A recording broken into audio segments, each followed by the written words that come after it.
Hai, Hai Kak Kailin, halo. halo, hai Okta. Oke, Kak Kailin lagi di mana nih sekarang nih? Oh, lagi di kos aja sih. Oke. Baru pulang kerja atau gimana nih Kak? Kebetulan aku WFA ya, work from anywhere gitu. Oh, oke. Wah, ini seru banget ya. Oke, Kak, mungkin kita langsung aja ke topik obrolan kita di malam ini ya. Tapi sebelumnya mungkin Kak Kelin boleh nggak kenalan dulu nih sama Sobi-Sobi mungkin yang baru tahu Kak Kelin nih. Sorry, agak reconnect ya kayaknya.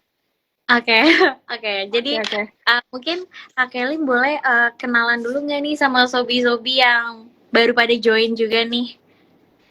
Oke, hai teman-teman. Jadi, namaku Kaylin. Dulu aku tuh sempat ngantor juga, tapi sekarang aku fokus untuk bekerja sendiri gitu. Terus, em, sebenarnya mostly kerjaannya adalah manage KOL atau influencer. Nah, Oke, tapi on weekend, in the same time, aku juga sometimes menjadi financial advisor gitu. Tapi lebih ke personal project sih, karena main jobnya lebih ke manage KOL gitu. oke. Jadi malam ini aku mau ajak Kak Kelly walaupun belum weekend ya, tapi job weekendnya aku pindahin ke hari Selasa nggak apa-apa ya, Kak Kelly ya. Jadi aku tuh mau ngajakin Kak Kelly ngomongin tentang nggak jauh-jauh dari financial planning. Tapi di sini menariknya adalah yang mau aku highlight lebih ke arah gimana nih kita di akhir tahun ini mempersiapkan diri untuk punya financial planning yang lebih baik, lebih sehat di tahun 2024. Karena mungkin kalau sedikit mengangkat case yang sering banget terjadi nih ya Kak, banyak orang yang mau mencoba untuk bikin planning finansial yang baik, tapi pada akhirnya justru sehari-hari jadi kayak kok kurang, jadi nggak sehat gitu, jadi kayak mau ini itu susah. Nah makanya 2024 masa mau begitu-gitu terus gak mungkin ya, mau lebih baik lagi. Nah makanya mungkin kita bisa sedikit membahas juga nih dari dasarnya, karena menurut aku memahami dasar dari financial planning ini juga penting banget ya kak, karena kalau nggak paham dasarnya itu ke depan-depannya tuh bakal membingungkan gitu. Nah mungkin di awal ini aku langsung tembak aja pertanyaan gini kali ya kak, kita nih sebagai anak muda sebenarnya dasar dari financial planning yang harusnya kita pahami tuh kayak gimana sih sebenarnya? Oke, mungkin udah banyak yang tahu juga ya, atau mungkin ngulik-ngulik karena waktu COVID kan kita tahu investor di bursa itu meningkat gitu ya. Semua orang tiba-tiba jadi investor mendadak. Tapi memang untuk literasi keuangan itu nggak berjalan seiringan. Jadi mungkin mereka jadi investor, tapi pengetahuannya mungkin nggak mau cari tahu dulu nih gitu. Main langsung invest aja.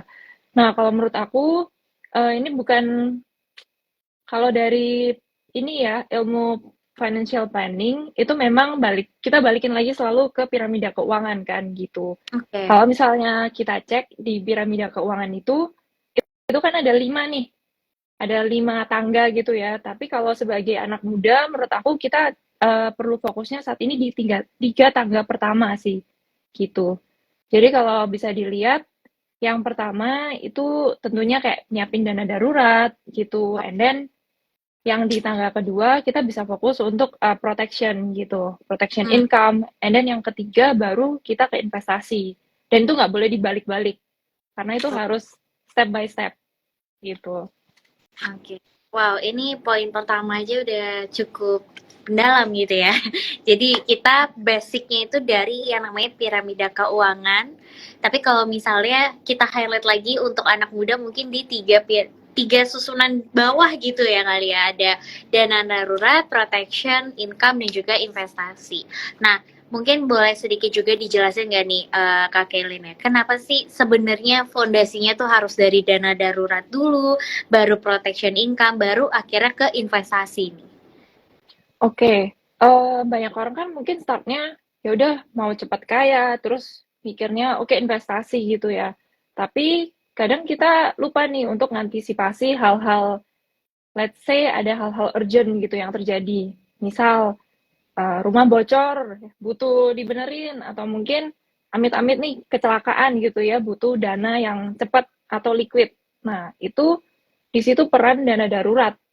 Nah, that's why kita harus ngumpulin dana darurat dulu gitu. Atau dana darurat ini biasanya bisa juga sebagai antisipasi amit-amit nih, kalau misal teman-teman itu kerjanya di kantor, and then di Hmm. PHK gitu kan. Jadi Hmm. dana darurat ini bisa dipakai dulu sampai nanti kalian dapat kerjaan lagi, kayak gitu. Hmm. Oke. Nah, Mau langsung dilanjut atau gimana nih, Kak? oke oke. Nggak apa-apa, nggak apa-apa. Mungkin aku tanya juga kali ya, kalau Okta sendiri gimana? Kalau dari aku ya, mengenai mendengar tentang piramida keuangan ini, jadi aku tuh memang salah satu orang yang cukup impulsif. Awalnya tuh kayak, oke, kayaknya langsung coba investasi aja ya, gitu ya. Bukan karena kerja di sekuritas juga sih, tapi karena emang dulu mikirnya kayak, oke, mau investasi. Karena ya bener banget ya zaman-zaman COVID, jadi investor mendadak gitu kan.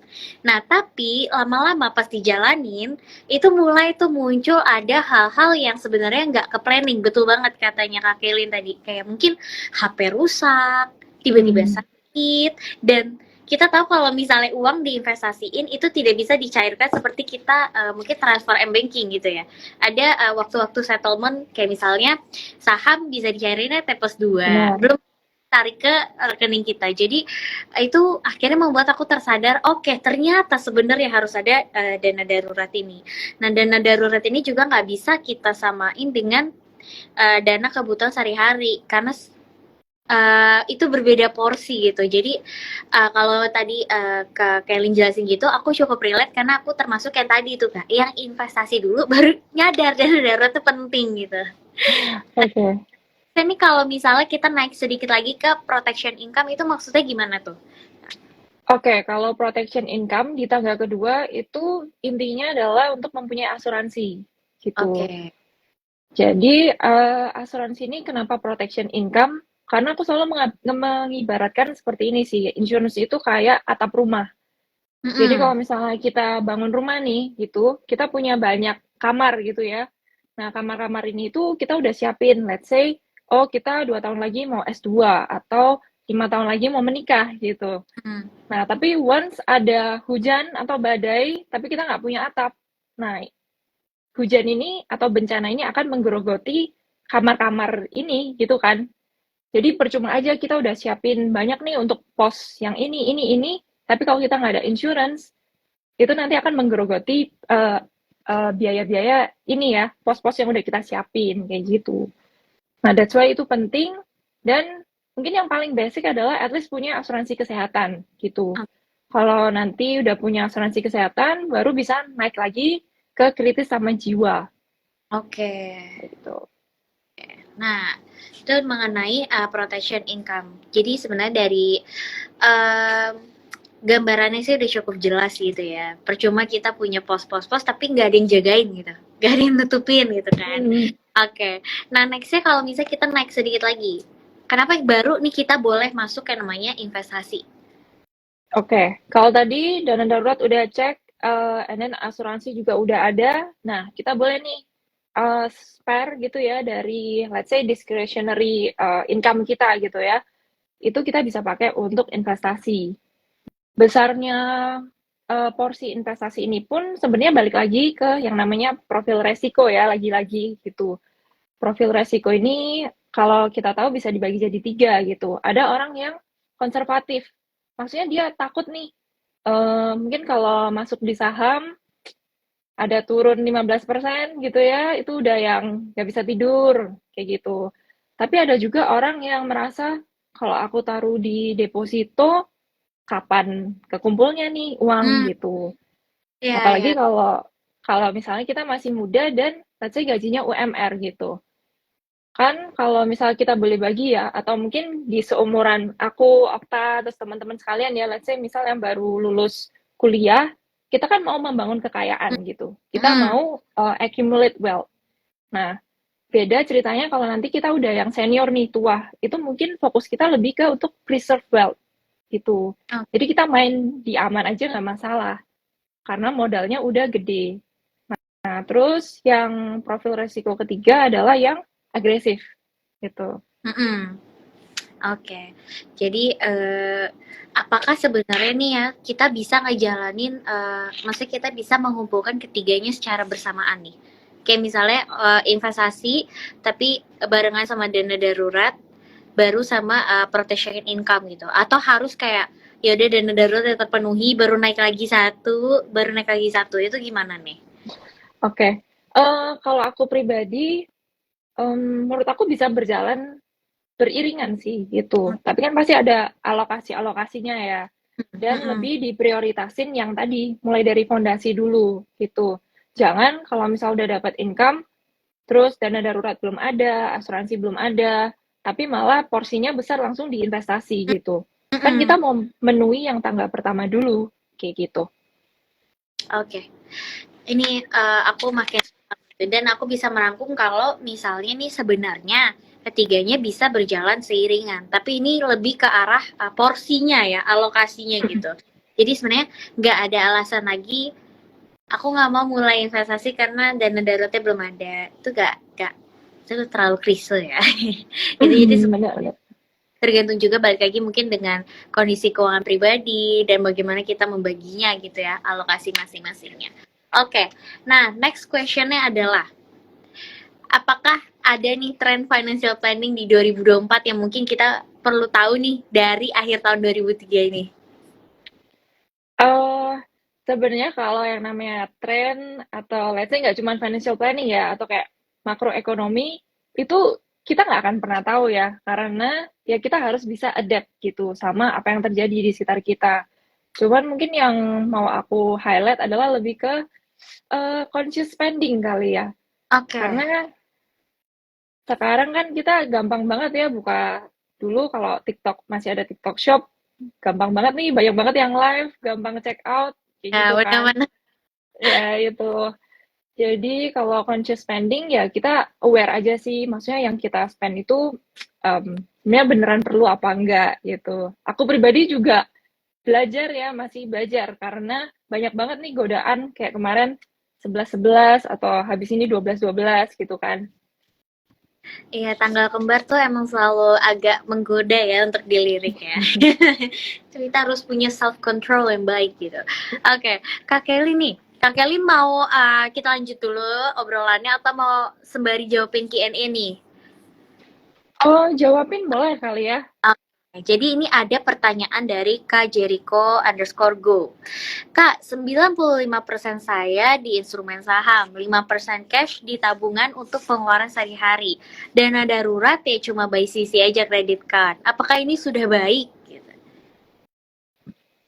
Oke. Kalau ini sih kelihatan pasti yang profil resikonya agresif ya. Betul. Karena 95% di saham gitu.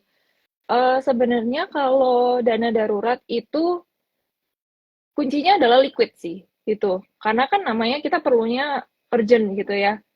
Nah, aku nggak tahu, mungkin di CC-nya itu entah ada fitur yang bisa cairinnya cepet kayak, ya nggak masalah gitu. Oke. Tapi asalkan memenuhi tujuan yang itu sih, gitu. Kalau orang kebanyakan mungkin taruhnya di bank ya, atau let's say Hmm. supaya nggak rugi-rugi amat nih, let's say dia udah ngumpulin dana darurat, ya udah dibagi aja. Misal 50% di bank, terus 50%-nya ditaruh di instrumen lain yang liquid, mungkin kayak RDPU gitu. Uh, tapi memungkinkan juga nggak sih Kak kayak dana darurat itu kayak misalnya kita taruh di instrumen reksadana gitu? Hmm, kalau aku pribadi lebih prefer taruhnya ke yang stabil dan liquid gitu. Oh, oke, oke. Nah, Ya. jadi kuncinya di situ ya. Kalau misalnya mungkin untuk dana darurat itu yang penting liquid gitu ya. Masalah Mm-mm. alokasi kayak mau ke 95% saham atau kayak 5% baru ditaruh di bank untuk tabungan itu balik lagi ke profil resiko masing-masing gitu ya. Nggak ada yang benar, nggak ada yang salah berarti gitu. Oke. Nah, oke kita lanjut lagi tadi berarti lebih ke arah bagaimana kita tuh mengatur spendingnya kita ya untuk kebutuhan sehari-hari gitu. Mungkin lebih ke keinginan gitu ya, keinginan sehari-hari ya. Karena biasanya itu yang agak di luar planning gitu. Nah, menurut